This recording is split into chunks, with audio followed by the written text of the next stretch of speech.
आइए आज की लेक्चर में गैलीलियन ट्रांसफॉर्मेशन में बी पार्ट कंसीडर करते हैं। When both inertial frame S then S dash are not coincide initially.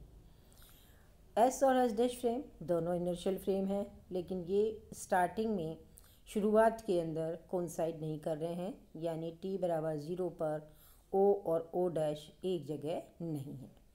Let initially at t बराबर 0 position vector of the o dash of inertial frame s dash is r naught 0 relative to the s frame.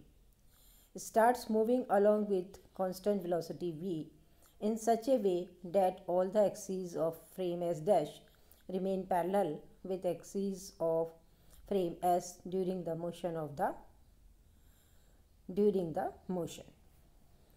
In t second, the frame s dash would move distance o dash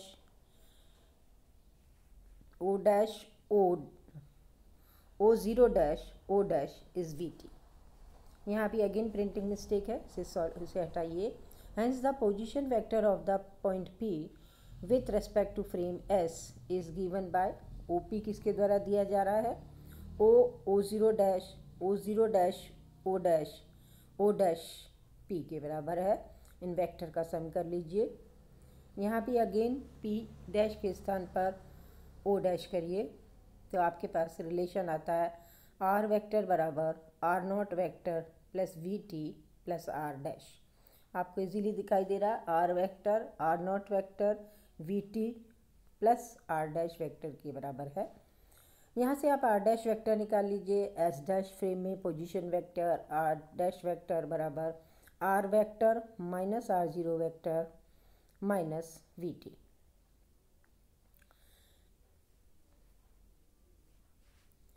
okay, तो equation 6 जो है इनके position को आपस में relate कर रहा है जब S और S डैश फ्रेम के इनिशियली कोइंसाइड नहीं कर रही है। इनिशियली उसकी पोजीशन R0 वेक्टर के द्वारा दी जा रही है। आइए अब transformation of displacement between two point. अगर दो पॉइंट हम लें तो उनके बीच में ट्रांसफॉर्मेशन गैलीलियन ट्रांसफॉर्मेशन में किस तरह से दिया जा रहा है उसकी बात करते हैं। Let the position vector of two point P and Q are R1 and R2 respectively. ये देखिए एस फ्रेम के अंदर R1 और R2 पोजीशन वेक्टर बताए हमने। इसके अलावा P डैश S डैश के अंदर एस डैश फ्रेम की बात करें तो डिस्प्लेसमेंट कितना होगा। पहले हम एस फ्रेम की ही बात कर रहे हैं। एस फ्रेम के अंदर पी पॉइंट का कोऑर्डिनेट R1 वेक्टर है, क्यू पॉइंट का coordinate with respect to origin R2 vector है, तो डिस्प्लेसमेंट किसके बराबर होगा? R1 R2 vector minus R1 vector, जिसे हम स्मॉल d से भी रिप्रेजेंट करते हैं। The displacement vector between the two point in S frame is given by OP vector which is R2 minus R1 vector बराबर D vector की। If the position vector of the point R1 dash R2 dash in reference frame S dash। अब हम बात कर रहे हैं S dash frame की। S dash frame में इसका पोजीशन जो है P पॉइंट का बताया गया R1 डैश के द्वारा, Q पॉइंट की पोजीशन R2 वेक्टर के द्वारा बताई गई है। तो डिस्प्लेसमेंट PQ किसके बराबर होगा इस केस में? तो हाँ, पहले PQ बराबर है हमारे पास D डैश के, और D डैश किसके बराबर है? R2 dash minus R1 dash के।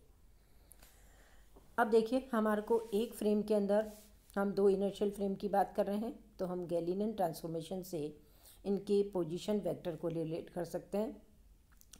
तो गैलीलियन ट्रांसफॉर्मेशन की हेल्प से 7 और 8 इक्वेशन बनाया गया। R1 डैश बराबर R1 minus VT, R2 dash बराबर R2 माइनस VT। ओके, अब ये R1 और R2 की वैल्यू यहाँ से निकाली गई, तो यहाँ से आपके पास R1 की वैल्यू आ रही है R1 dash plus VT, R2 की वैल्यू आ रही है R2 dash minus VT plus VT। इनको आपस में आप सब्ट्रैक्ट करेंगे क्योंकि आपको क्या करना है?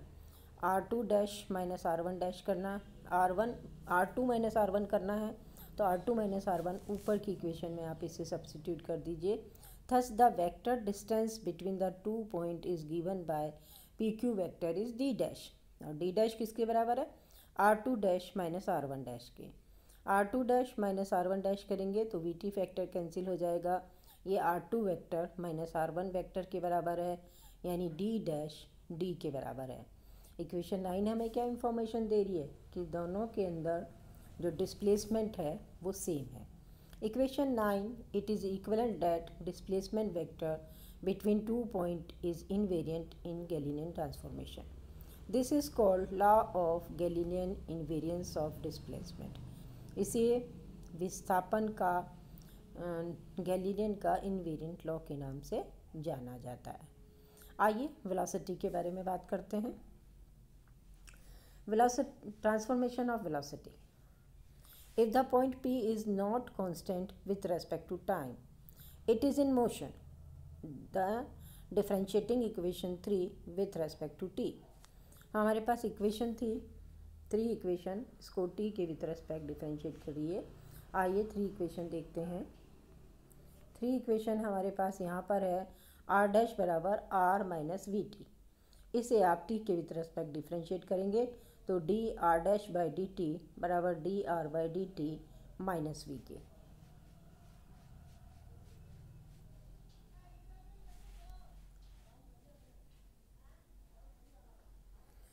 तो क्या आया, v डैश वेक्टर बराबर v vector minus capital V vector, where capital V is a speed of s dash frame is constant. Equation 10 s dash और s फ्रेम की वेलोसिटी को रिलेट करता है, where v dash and v are the velocity of the particle in s dash and s frame.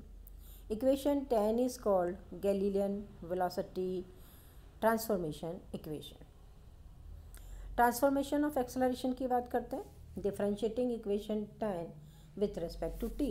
अब equation 10 आपके पास available है, इसे t के विथ रेस्पेक्ट डिफरेंशिएट आप करेंगे तो हमें एक्सेलरेशन मिलेगा, यानी त्वरण मिलेगा। तो d v dash by d t बराबर d v by d t minus zero. क्यों है माइनस ज़ीरो? क्योंकि कैपिटल V जो था वो velocity of the s dash frame वो कांस्टेंट वेलोसिटी से चल रहा है, तभी वो इनर्शियल फ्रेम होगा।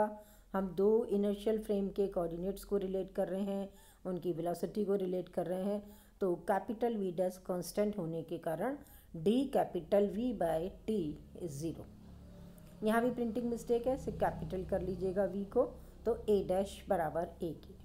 क्या देखा आपने कि equation 11 is called Galilean acceleration transformation equation.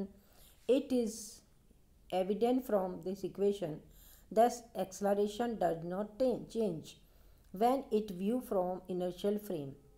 क्या देख रहे हैं हम कि a डैश a के बराबर आ रहा है। आपने s फ्रेम में एक्सलरेशन देखा, चाहे s डैश फ्रेम के अंदर एक्सलरेशन देखा, उसमें कोई चेंज नहीं है, वो सेम है। इसी को दूसरे वर्ड्स में हम कह सकते हैं, if no force is acting on the particle in one inertial frame. अगर किसी पार्टिकल पर एक इनर्शियल फ्रेम में फोर्स नहीं लग रहा है, then force will also be zero in another inertial frame. तो दूसरे फ्रेम में भी कोई फोर्स नहीं लगेगा। Hence the Newton first law which is called law of inertia will be in all reference frame is moving with constant velocity, that is in all inertial frame. आपने क्या देखा? Hence Newton first law which is also called law of inertia remain valid. ठीक है, law of inertia Newton का प्रथम नियम जो है लॉ ऑफ इनर्शिया वो दोनों फ्रेम के अंदर वैलिड रहता है। ट्रांसफॉर्मेशन ऑफ फोर्स की बात करते हैं। According to Galilean transformation theory, mass of the particle does not depend on the motion. एक और इम्पॉर्टेंट बात यहाँ निकल कर आई है कि गैलीलियन ट्रांसफॉर्मेशन में मास ऑफ द बॉडी गति पर डिपेंड नहीं करती है, therefore it remain constant during the motion.